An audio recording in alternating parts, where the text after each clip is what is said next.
Module 10, Lesson 2, Export Consent for Audit.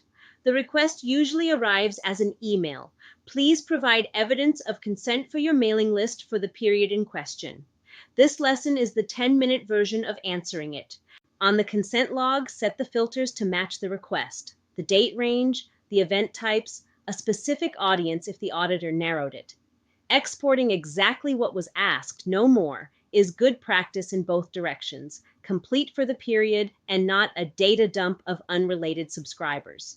Click Export. The CSV carries the same columns you see on screen: subscriber identity, event type, timestamp, source, legal basis, and the consent text shown at the time. It opens in any spreadsheet, which matters because the audience for this file is a lawyer or an auditor, not an engineer. Treat the export as the sensitive file it is. It contains personal data. Send it through your company's secure channel, not a casual attachment. Note the export date in your reply.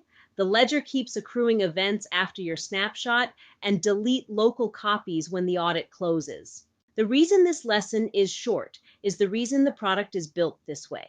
The evidence was being written all along, automatically, from Module 2 onward. Audit response is an export, not an archaeology project.